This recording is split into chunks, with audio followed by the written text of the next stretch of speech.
Good morning all students. నేను మీ RS Reddy sir. అయితే group 2 exam ఇంకా 90 రోజులు ఉందండి. అయితే ఈ 90 రోజులు చాలా మంచి సమయమే, కానీ వాస్తవ పరిస్థితుల దృష్ట్యా ఎగ్జామ్ పోస్ట్ పోన్ అవుతుందా, మరి ఎప్పుడు ఉంటుంది? మరి నేను ఏది చెప్పినా సరే ఎంత పర్ఫెక్ట్గా ఉంటుందో మీకు తెలుసు. Okay sir. అయితే పోస్ట్ పోన్ అవుతుందా లేదా అనేది ఈ వీడియోలో మధ్యలో చెప్తాను. ఖచ్చితంగా ఎక్కడ చెప్తానో తెలియదు, కానీ మధ్యలో చెప్తాను, చూసుకోండి. ఎందుకంటే మీ స్టూడెంట్స్ కూడా చాలామంది క్లాసులు చెప్తే అస్సలు వింటలేదండి. నిన్న ఒక క్లాస్ చేసాం, ఆ క్లాస్ వీడియో పెడితే ఒక 1100-1200 మంది చూస్తున్నారు. అదే ఏవైనా ఇలాంటి సమాచారానికి మాత్రమే చూస్తున్నారు. సో ఎలా అయితే మాలాంటి యూట్యూబ్ ఏదైతే మేము ఆల్రెడీ ఒక గెజిటెడ్ క్యాడర్లో ఉన్నవాళ్ళం, మీకోసం మేము క్లాసులు చెప్తున్నాం. మరి ఈ వీడియోలో రెచెట్ ఇన్ఫ్లేషన్, స్క్యూ ఇన్ఫ్లేషన్ అనే టాపిక్ చెప్తాను. జస్ట్ చిన్నదే.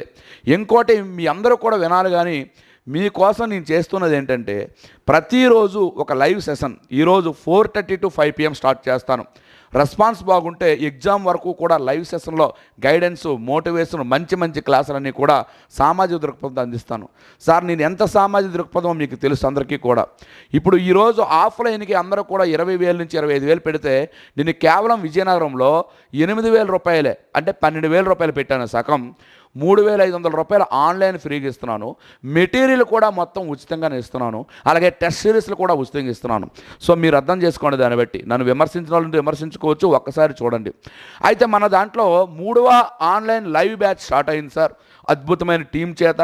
ఇది యొక్క షెడ్యూల్ కావాలంటే 9491601342, అలాగే 8374315777 ఏ నెంబర్స్ అయితే ఉన్నాయో ఈ నెంబర్స్కి మీరు వాట్సాప్ చేయండి. ఆ షెడ్యూల్ మీకు పంపిస్తాను, ఏదైతే ఈ నెంబర్స్ ఉన్నాయో ఈ నెంబర్కి. మరి అదేవిధంగా మనం చూస్తే ఆఫ్లైన్ బ్యాచ్ అనేది ప్రారంభమైందండి విజయనగరంలో. మీకు first batch, second batch May 15న. మరి అదేవిధంగా మనకి మే 15 నుంచి జూన్ 30 మధ్య special economy and special SNT, ముందు ఎకానమీ ఉంటుంది, తర్వాత ఎస్ఎన్టీ, ఈ రెండు కూడా ఒక స్పెషల్ బ్యాచ్ కూడా ప్రారంభిస్తున్నాం మనం. ఓకేనండి. మరి అదేవిధంగా ఫ్యాకల్టీ మీ అందరికీ తెలుసు. నేను ఒక gazetted cadre group 2 officer, Ramakrishna గారు గ్రూప్ 1 ఆఫీసర్, ఉమామహేశ్వర గారు degree lecturer, Ramesh Naidu degree lecturer, Satish గారు నీట్ ఫ్యాకల్టీ, దేవేంద్ర గారు హైదరాబాద్ నుంచి వస్తారు, స్టేట్ ఫేమ్, మార్కండేయ గారు పాలిటీకి స్టేట్ ఫేమ్ హైదరాబాద్, వెంకట గారు పంచాయతీ నోడల్ ఆఫీసర్ పంచాయతీరాజ్ వ్యవస్థ, మరి శివాజీ గారు స్టేట్ ఫేమ్. ఇలాంటి ఇంతమంది టీం చేత మనం క్లాసులు చెప్పిస్తున్నాం. అయితే ఒక్క విషయం సార్, మీరు ఒకసారి గమనించండి. మరి మెయిన్స్ పరీక్ష వాయిదా ఎప్పుడు, మరి అది ఎప్పుడు నిర్వహిస్తారు చెప్పే ముందు ఒక్కసారి ఈ కాన్సెప్ట్ చూద్దాం. రెచెట్ ఇన్ఫ్లేషన్ అంటే ఏంటి? రెచెట్ ఇన్ఫ్లేషన్ అంటే ఏంటి సార్? చాలా ఇంపార్టెంట్. ఇది చెప్పే ముందు ఒక విషయం సార్, ఇది జీవితంలో మాకు వచ్చిన మంచి అవకాశం అండి. మీరేదో ఓన్గా చదివేసుకుందాం, ఒకసారి కాంపిటీషన్ చూడండి. 92,000 అనేది కాదు, నిజమైన కాంపిటీషన్ ఒక 10,000 ఉంటుంది కదా. ఆ 10,000లో 900 ఉద్యోగాలే కదా. 10,000లో 900 నిజమైన ఉద్యోగాల. 59% రిజర్వేషన్ పోగా వాస్తవంగా జోన్లో నువ్వు టాప్ 10లో ఉండాలి. నీ 4 జిల్లాల్లో, లేదా టాప్ 20లో ఉంటే ఏదో ఒక ఎగ్జిక్యూటివ్, టాప్ 50లో ఉండాలి. ఎంత కాంపిటీషన్లో నువ్వు ఎందుకు వ్యతిరేకిస్తున్నావు అసలు? సో ఒకటి, అన్ని కోచింగ్లు అన్నిటినీ పోల్చకండి. నేను వాల్యూ యాడెడ్ ఇస్తాను ఎగ్జామ్ ముందు వరకు కూడా. Smart notes, hard notes. మొన్న నా స్మార్ట్ నోట్స్ వల్లే సుమారు 1000 మంది క్వాలిఫై అయ్యారు. నా గైడెన్స్ వల్లే చాలామంది ఈ యొక్క ఫిలిమ్స్లో చాలా జాగ్రత్తలు తీసుకొని క్వాలిఫై అయ్యారు. సో ఇలాంటి ఆల్రెడీ నేను సక్సెస్ అయ్యుండి మీరు ఏదైతే సాధిస్తున్నారో దానిలో ఉన్నాను సార్. ఒక్కసారి మీరు అవకాశం కోల్పోతే చాలా చాలా చాలా బాధపడతారు. సో ఇక్కడ మేము చెప్పేది ఏంటంటే డైలీ ఉదయాన్నే ఒక లైవ్ ఉంటుంది, సాయంత్రం లైవ్ ఉంటుంది. ఉదయం 6 నుంచి 9 వరకు, మరి సాయంత్రం 6 నుంచి 10:30-11 వరకు అద్భుతంగా లైవ్ క్లాసులు విని వెంటనే చదివి ఎగ్జామ్ రాయాలి. మధ్యలో పీరియడ్లో చదవాలి. ఎంత మంచిగా ఆన్లైన్లో. మరి ఆఫ్లైన్ అనుకోండి, ఎంత పోటీ వాతావరణం సార్. విజయనగరం ఈరోజు హైదరాబాద్, కర్నూలు, కడప, నంద్యాల, అన్ని ప్రాంతాల నుంచి సార్, ప్రకాశం, చీరాల ఎంతమంది వచ్చి ఉన్నారో. వాళ్ళందరూ కూడా మీకంటే ముందు ఉంటారు కదా. ఒక్కసారి ఆలోచించుకొని భవిష్యత్తు కోసం, నువ్వు చిన్న చిన్న విషయాల కోసం నువ్వు ఆలోచించి, డబ్బులు లేకుండా ఏది కూడా జరగదు సార్. మనం సగానికి సగం పెట్టాం. ఆన్లైన్లో 3,500 పెట్టాం, ఆఫ్లైన్లో 12,000 పెట్టాం. మెటీరియల్ ఫ్రీగా ఇస్తున్నాము, టెస్ట్ సిరీస్ ఫ్రీగా ఇస్తున్నాము, ఆన్లైన్ మొత్తం ఫ్రీ యాక్సెస్ ఇచ్చాం. సో ఇలాంటి అవకాశాన్ని మిస్ చేసుకోకండి. రెండోది ఏంటంటే ఖచ్చితంగా ఈరోజు ఒక క్రీడాకారుడు ఉన్నాడు, కోహ్లీకి రాక్ కాదు కదా, మరి కోచింగ్ బ్యాటింగ్ బ్యాక్ కోచ్ ఎందుకు ఉంటాడు? ఓకే, పివి సింధుకి ఆట రాక కదా, ఎందుకు ఆ కోచ్ నిరంతరం చెప్తూ ఉంటాడు. సో మీరు ముందడుగులో ఉండాలి. ఆ టాప్ 10 టాప్ 20లో ఉండాలంటే మీకు 24/7 మిమ్మల్ని నిర్దేశించి, మిమ్మల్ని మంచి గైడెన్స్లో నడిపించే ఒక కోచ్ ఉండాలి, ఒక మెంటార్ ఉండాలి. దానికి నేను సిద్ధం, మన టీం సిద్ధం. సో ఇలాంటి అవకాశాన్ని వినియోగించుకోండి. Okay sir. మరి అదేవిధంగా రెచెట్ ఇన్ఫ్లేషన్ సార్ ఏమీ లేదు సార్. ఇన్ఫ్లేషన్ అంటే ద్రవ్యోల్బణం కదా. ఇన్ఫ్లేషన్ అంటే ఏంటంటే ఈరోజు మార్కెట్లో ద్రవ్య సరఫరా అంటాం. ద్రవ్య సరఫరా, మనీ ఫ్లో. ఈ ద్రవ్య సరఫరా పెరిగే కొలిది ధరలు ఆటోమేటిక్గా పెరుగుతూ ఉంటాయి. అంటే మన దగ్గర కరెన్సీ ఎక్కువ ఉందండి, ఇష్టానుసారంగా ఖర్చు చేస్తాం. సో ఎప్పుడైతే ఖర్చు చేస్తామో మార్కెట్లో ఉన్న వస్తువులకి డిమాండ్ పెరిగిపోతుంది, ఆ వస్తువులు తక్కువగా ఉంటాయి. మనం కొనే కొలిది, మన దగ్గర డబ్బులు ఎక్కువ కొనే కొలిది ఆ వస్తువులు సప్లై తగ్గి డిమాండ్ పెరిగి ధరలు ఆటోమేటిక్గా పెరుగుతుంటాయి. ఇది ద్రవ్యోల్బణం, ఇన్ఫ్లేషన్ అంటే. మరి రచల్ట్ ఇన్ఫ్లేషన్ అంటే ఏంటి సార్ అంటే, సాధారణంగా చూడండి, డిమాండ్ సప్లై అనే సిద్ధాంతం ఉంటుంది. Demand supply. సో ఈరోజు మార్కెట్లో వస్తువులకి డిమాండ్ పెరిగే కొలిది ధరలు పెరుగుతూ ఉంటాయి. ఒక డిమాండ్ పెరిగి సప్లై తగ్గడం. మరి డిమాండ్ ఎప్పుడు పెరుగుతుంది? ఈరోజు మార్కెట్లో విచ్చలవిడిగా వస్తు సేవలు ఉన్నాయనుకోండి, అప్పుడు డిమాండ్ ఉండదు. అవి కొద్ది మాత్రమే ఉన్నాయనుకోండి, సప్లై తక్కువే ఉందనుకోండి, అప్పుడు డిమాండ్ పెరుగుతుంది. ఎప్పుడైతే డిమాండ్ పెరిగిందో వినియోగదారులపై భారం పడి ధరల ప్రభావం పెరుగుతుంది. ఇది ద్రవ్యోల్బణము, ఓకే, ఇన్ఫ్లేషన్ అంటాం. మరి రాచెట్ ఇన్ఫ్లేషన్ అంటే ఏంటి చూడండి, చాలా ఇంపార్టెంట్ సార్ ఈ కాన్సెప్ట్. అయితే మార్కెట్లో డిమాండ్ పెరిగితే ధరలు పెరుగుతాయి, డిమాండ్ తగ్గితే ధరలు తగ్గుతాయి. అయితే చాలా సందర్భాల్లోనంట ఆ వస్తువులకి డిమాండ్ తగ్గి సప్లై ఎక్కువ ఉన్నప్పటికీ కూడా డిమాండ్ తగ్గి, సప్లై ఎక్కువ ఉంది, మరి సప్లై ఎక్కువ ఉండి డిమాండ్ తగ్గితే ధరలు ఏమవ్వాలి? చాలా తక్కువగా ఉండాలి. కానీ ఆ యొక్క మార్కెట్లోనంట ఆ వ్యవస్థాపకులు ఉద్యోగుల జీతాలని, ఆ యొక్క ఇన్ఫ్రాస్ట్రక్చర్ అని, వీటన్నిటికీ కారణాలకి ఆటోమేటిక్గా ఈ డిమాండ్ తగ్గి ధరలు సప్లై ఎక్కువ ఉన్నప్పటికీ కూడా అక్కడ ద్రవ్యోల్బణము పెరుగుతూ ఉంటే దాన్ని రాచెట్ ఇన్ఫ్లేషన్ అంటారు. సో డిమాండ్ తగ్గి సప్లై ఎక్కువగా ఉండేటప్పుడు ధరలు తగ్గాలి. దీనికి భిన్నంగా డిమాండ్ చాలా తగ్గి ధరలు సప్లై ఎక్కువ ఉన్నప్పటికీ కూడా ఉద్యోగులకి జీతాలని, మార్కెట్లో ఈ మార్కెట్ రంగంలో ఈ యొక్క ఏదైతే ఉందో ఇన్ఫ్రాస్ట్రక్చర్ ఫెసిలిటీస్ అని, వీటికి అదనంగా ఖర్చు అవుతుందని చెప్పి వాళ్ళు ధరలను పెంచుతూ ఉంటారు. దీన్నే రాచెట్ ఇన్ఫ్లేషన్. ఓకే సార్, సింపుల్ ధరల పెరగడాన్ని ద్రవ్యోల్బణం అంటాము. డిమాండ్ ఎక్కువగా ఉండి సప్లై తక్కువగా ఉంటే ధరలు పెరగడం కామన్. కానీ డిమాండ్ తగ్గి సప్లై ఎక్కువ ఉన్నప్పుడు కూడా ధరలు అనేవి ఆటోమేటిక్గా పెరగడం అనే రాచెట్ ఇన్ఫ్లేషన్ అంటాం. దానికి వాళ్ళు చూపించిన కారణం ఏంటంటే ఉద్యోగిత జీతాలు, ఇన్ఫ్రాస్ట్రక్చర్, మార్కెట్ కారణాలు. ఓకేనండి. మరి అదేవిధంగా స్క్యూ ఇన్ఫ్లేషన్ ఒక టాపిక్ ఉంది సార్. స్క్యూ ఇన్ఫ్లేషన్ అంటే మరేం లేదు సార్, సాధారణంగా మార్కెట్లో కొన్ని వస్తువులకి మాత్రమే డిమాండ్ ఉండి వాటికి ధరలు పెరిగితే మార్కెట్ మొత్తం కూడా ఇన్ఫ్లేషన్ అనేది వచ్చేస్తే, అంటే కొన్ని వస్తువులకే వచ్చిన డిమాండ్ని మిగిలిన అన్ని వస్తువులకి కూడా డిమాండ్ క్రియేట్ చేసుకుని ఓవరాల్గా ద్రవ్యోల్బణం పెరిగితే దాన్ని స్క్యూ ఇన్ఫ్లేషన్ అంటారు.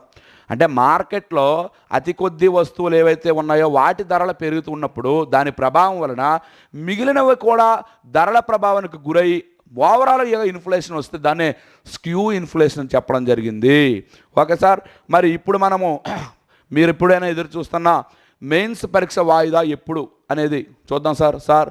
ఒక్కసారి చూడండి, ఈరోజు ఎలక్షన్ మూమెంట్ కనుక, ఎలక్షన్ తర్వాత ఏదో ఒక గవర్నమెంట్ వస్తుంది.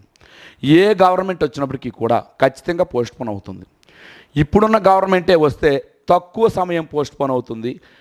మరి నెక్స్ట్ ఇంకేదైనా గవర్నమెంట్ వస్తే అప్పుడు ఖచ్చితంగా ఎక్కువ సమయం అనేది పోస్ట్పోన్ అవుతుంది. ఖచ్చితంగా పోస్ట్పోన్ అయితే అయి తీరుతుంది. ఇది నా అంచనా మాత్రమే, ఇది ఎక్కడి నుంచో ఇన్ఫర్మేషన్లు గట్రా కాదండి.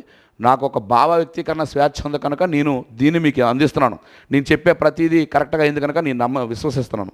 చాలామంది నాకు మెసేజ్ చేశారు, దీనిపై ఒక వీడియో చేయండి సార్, మాకు 90 రోజుల టైం ఉంది, మేము చదవలేకపోతున్నాం. సో 90 రోజులు చాలా మంచి సమయం సార్, ఖచ్చితంగా మీరు చదువుకోవచ్చు, చదివితే అయిపోతుంది. కానీ నేనేమంటానంటే కొత్తగా ఏదైనా గవర్నమెంట్ వస్తే అప్పుడు ఏపీపీఎస్సీ ఖచ్చితంగా మరి బోర్డు సభ్యులు, చైర్మన్ అందరూ మారాలి, ఇవన్నీ జరుగుతాయి కనుక ఇది జరిగితే అక్టోబర్ నవంబర్లో ఉంటుందండి. ఇది జరిగితే లేదు, ఇదే గవర్నమెంట్ వచ్చినప్పటికి కూడా వాళ్ళు ప్రభుత్వ యంత్రాంగాన్ని ఏర్పాటు చేసుకోవడం, వాళ్ళు కూడా ప్రక్షాళన అన్నీ చేస్తారు కనుక స్టూడెంట్స్ కూడా చాలామంది అడుగుతారు ఖచ్చితంగా ఈ యొక్క జూలై 28 దీని ప్రకారం ఇదైతే ఖచ్చితంగా 1 మంత్ అయ్యి 1 మంత్ సెప్టెంబర్ లేదా ఆగస్టు ఎండింగ్లో ఖచ్చితంగా ఉంటుంది. 1 మంత్ అయినా పోస్ట్ పోన్ చేసే అవకాశాలు కనిపిస్తున్నాయి. ఇది నా అంచనా మాత్రమేనండి. దీన్ని ఎవరు కూడా ఈ ప్రిడిక్షన్ మరలా ఇచ్చేయకండి. నా యొక్క అంచనాలు ఎంతవరకు తప్పు అవ్వలేదు మీ అందరికీ తెలిసిందే. ఉగాది తర్వాత రిజల్ట్ లేదు కానివ్వండి, 1:100 కానివ్వండి, కట్ ఆఫ్ 15 to 20 కానివ్వండి, ఏది కూడా అదే కాదు, ఫిబ్రవరి 5 ఎగ్జామ్కి సంబంధించి కూడా ముందు షెడ్యూల్ కానివ్వండి, ప్రతిదీ నేను ప్రిడిక్షన్ ఇచ్చాను. సో ఒక అంచనా మాత్రమే. సో అందువలన దీని ప్రకారం మీరు ప్రశాంతంగా చదవండి. అయితే ఇంకోటి, ఎగ్జామ్ జూలై 28కి జరుగుతుందని మీరు గాబరాగా చదివినా ఎలాంటి ప్రయోజనాలు ఉండవు. చాలా ప్రశాంతంగా చదవండి. ఎంత చదువుతారో అంత అర్థవంతంగా చదవండి. 70% చదివితే 70 చదవండి, 80 అయితే 80 చదవండి. అంతేగాని గాబరాగా మీరు పుస్తకాలు తిప్పుకొని వెళ్తే మీరే నష్టపోతారు. మెయిన్ ఇంకో విషయం సార్, ఇది ప్రిలిమ్స్ కాదు, క్వాలిఫై మార్కులకి. ప్రిలిమ్స్ కనుక్కోండి ఏముంది క్వాలిఫై కానీ ఆలోచించారు, కానీ మెయిన్స్ చాలా జాగ్రత్తగా ఉండాలి. మీరు అవకాశం ఉంది, ఇంతకు ముందంటే ఆఫ్లైన్కి రాలేరు, ఇప్పుడు ఆన్లైన్ అనే అవకాశం ఉంది. అది కూడా మీరు ఎందుకు నెగ్లెక్ట్ చేస్తున్నారో, మీరు మీకోసం ఏమనుకుంటున్నారో నాకు అర్థం కాలే. మాకు ఆ సమయంలో యూపీఎస్సీ ఇలాంటివి ఉంటే హ్యాపీగా ఎప్పటికీ మేము ఉపయోగించుకునేవాళ్ళు. మీరు ఇంత అవకాశం ఇచ్చి మీ ఇంట్లో మీరు నచ్చిన సమయంలో క్లాసులు చూసుకున్నట్టు ఒక మంచి డిజిటల్ కనెక్టివిటీ ఉన్నప్పుడు కూడా ఇంతగా ఆలోచిస్తున్నారంటే మీకు బలమైన కోరిక లేదు. మీకు నిజంగా గ్రూప్ 2 ఆఫీసర్లు అవ్వాలనే లేదు, మీకు ఒక గెజిటెడ్ క్యాడర్ కావాలనే లేదు. అది మాత్రం చెప్తున్నాను. ఎందుకంటే మార్కెట్ అలా ఉంది. ఆఫ్లైన్ చూడండి, ఎక్కడ చూసినా 10 మంది 15, మనకు మాత్రమే 85 మంది పడ్డారు. ఓకే, మార్కెట్లో ఎక్కడ చూడండి అసలు లేదు. 92,000 మంది సెలెక్ట్ అవుతే మార్కెట్లో ఇది రావాలి, కానీ లేదంటే స్టూడెంట్స్లో బలమైన కోరిక లేదు. ఆ కోరుకున్న వాళ్ళు చదువుకుంటున్నారు, తక్కువ మంది ఉన్నారు. ఇలాంటప్పుడే మీరు బాగా మేల్కుంటే ఈజీగా రీచ్ అవ్వచ్చు. మీరు ఎందుకు ఆలోచిస్తున్నారు సార్? ఆన్లైన్ ప్రత్యామ్నాయం ఓకే, తప్పనిసరి ఇస్తారు. ఆఫ్లైన్కి వచ్చారనుకోండి, మీకు ఎందుకు ఉద్యోగం రాదో మేము చూపిస్తాం సార్. మంచి ఫ్యాకల్టీ, మంచి టీం, మీకు ఖచ్చితంగా మీ యొక్క ఎలా ఉంటుందంటే, నిన్ననే ఎగ్జామ్ పెట్టిన వాళ్ళకి రిజల్ట్ ఇచ్చాం, వాళ్ళు మరింత ప్రోత్సాహంతో ఈరోజు ఎగ్జామ్కి రెడీ అయిపోతున్నారు. అది నీకు వస్తుందా? ఈరోజు ఎగ్జామ్ పెడతాం సార్, యాప్లో పెడుతున్నాం, జనరల్లో పెడుతున్నాం, యాప్లోనే పెట్టేస్తున్నాం, మరి వెంటనే రిజల్ట్ ఇస్తున్నాం, ప్రైజులు ఇస్తున్నాం. వాళ్ళు ఎంత మోటివ్గా చదువుతారు, ఎంత స్పోర్టివ్గా చదువుతారు. అలా వీళ్ళు ఎగ్జామ్ వరకు చదివితే నువ్వు వీళ్ళని కట్టుకోగలవా? సో ఆలోచించుకో. రా విజయనగరం, ఎందుకు నీకు ఉద్యోగం రాదో చూస్తాను. కానీ ఒకటి, వచ్చేవాళ్ళు మే 15 బ్యాచ్కైనా ఇప్పుడైనా ముందుగా ఇన్ఫామ్ చేస్తే మేము హాస్టల్ స్పెషాలిటీ ఏర్పాటు చేస్తాం పక్కనే. ఓకేనండి, మా నెంబర్లకు ఫోన్ చేస్తే మేము హాస్టల్ స్పెషాలిటీ ఏర్పాటు చేస్తాం. ఎందుకు నీ జీవితాన్ని నువ్వు పాడు చేసుకుంటావో నాకు అర్థం కావట్లే. మరి దీనికోసమే కదా 4 సంవత్సరాల నుంచి వెయిట్ చేస్తావు, దీనికోసమే కదా రీడింగ్ రూములకు కూడా 4 సంవత్సరాల నుంచి ఎంత కడుతున్నాం, దీనికోసమే కదా మొత్తం జీవితాన్ని చేసుకున్నాం.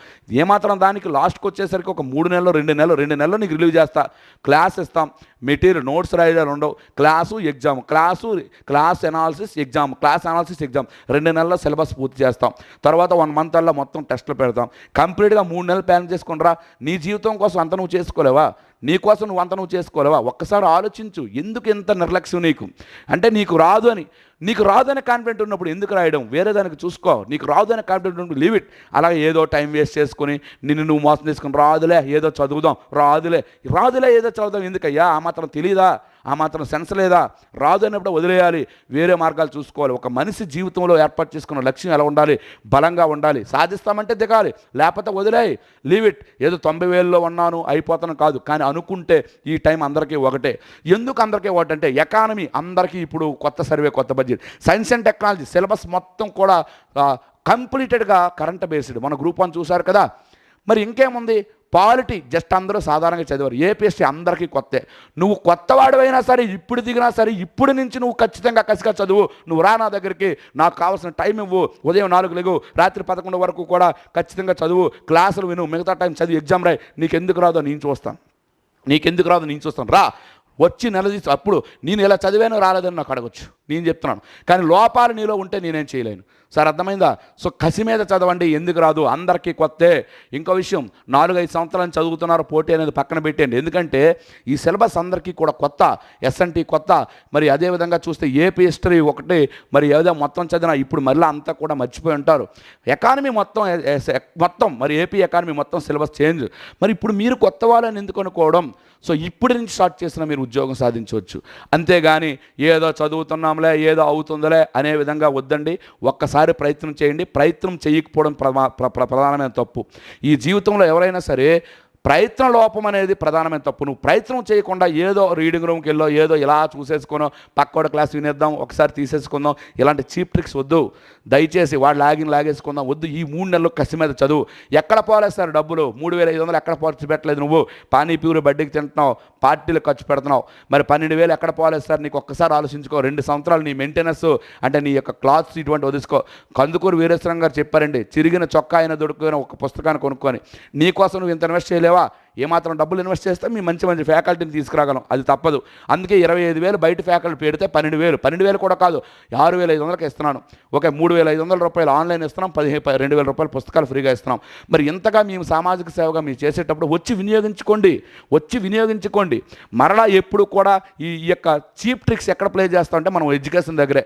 మన సినిమాకి వెళ్తే 1,000 రూపాయలు అయిపోతుంది, 200 రూపాయలు టికెట్, అక్కడ నువ్వు చీప్ ట్రిక్స్ ప్లే చేయలేవు. కానీ ఎడ్యుకేషన్ దగ్గర ఎందుకు ఆ చీప్ ట్రిక్స్? 50 రూపాయల కోర్సు వస్తుందట, 100 రూపాయల కోర్సు, 400 కోర్సు వస్తుందట, 1000 కోర్సు వస్తుందట. కాదండి, కరెక్ట్గా ఏదవుతుంది, పెర్ఫెక్ట్గా ఏదవుతుంది. ఈరోజు నేను 3,500 తీసుకున్నానంటే ఒక్కళ్ళ నుంచి రిమార్క్ లేదు. ఎందుకంటే పెర్ఫెక్ట్ టైమింగ్, పెర్ఫెక్ట్ క్లాసులు, స్టాండర్డ్గా 10 మంది 8 to 10 మంది ఫ్యాకల్టీ, ఎంత టీంతో డైలీ లైవ్, ఇవన్నీ ఎవరు సాధిస్తారు? ఒకసారి ఆలోచించుకోండి. ఈ జీవితంలో నీకు నీ లక్ష్యం అనే దగ్గర నువ్వేమో చీప్ ట్రిక్స్ ప్లే చేసుకుంటే ఎలా? చాలామంది దగ్గర నేను చూస్తున్నాను, ఏంటంటే వాళ్ళ లాగిన్లో చూసేద్దాం, ఏదో చదివిస్తే ఎలా వచ్చేస్తుంది? నువ్వేమీ 35 మార్కులు క్వాలిఫై కాదు, టాప్ 10లో ఉండాలి. అది గుర్తుందా నీకు? 35 మార్కులు కాదండి, టాప్ 10లో ఉండాలి, టాప్ 20లో ఉండాలి, టాప్ 50లో ఉండాలి. నువ్వేమో నిర్లక్ష్యంగా ఏదో నేను చదివిస్తే వచ్చేస్తా అనుకుంటే నువ్వు అలాగే ఉంటావు. మరొక కొన్ని సంవత్సరాల నోటిఫికేషన్కి అలాగే ఉంటావు, నువ్వు అలాగే ఉంటావు. ఆలోచించుకో. అలాగే నా దగ్గర కోచింగ్ వచ్చినంత మాత్రాన కోచింగ్ రమ్మని నేను చెప్పట్లా. ఏదో మంచి ప్లాట్ఫామ్ తీసుకో, స్టాండర్డ్గా చదువు. సార్ ఒక విషయం, వాల్యూ యాడెడ్ ఈ తక్కువ టైంలో ఎస్ఎన్టీ ఎంత పెరిగిపోద్ది ఈ 3 నెలలు, అది నువ్వు రాసుకోగలవా? ఎకానమీ రాసుకోగలవా? ఇవన్నీ మేము ఇస్తాం, దాని అనాలిసిస్ ఇస్తాం, బిట్స్ ప్రాక్టీస్ ఇస్తాం. ఈరోజు నువ్వు చదువుతున్నావు, ఈ చదివిన దానికి టెస్ట్ నువ్వు చేసుకోగలవా? ఇవేవి నువ్వు చేసుకోలేవు కదా, అందుకోసమే కదా నేను చెప్పేది. సో ఈ మాటలు నీకు అర్థమైతే రా విజయనగరం, లేదా ఆన్లైన్ తీసుకో. మరి రాలేకపోతే 100కి 90% రావడానికి ట్రై చేయి, లేదా తప్పనిసరి పరిస్థితి ఆన్లైన్ తీసుకో. నీ ఉద్యోగానికి బాటలు వేసుకుని నీ జీవితంలో నువ్వు ఒక మంచి స్థాయిలో ఉండడానికి ప్రయత్నించు. ఓకేనండి, thank you, all the best.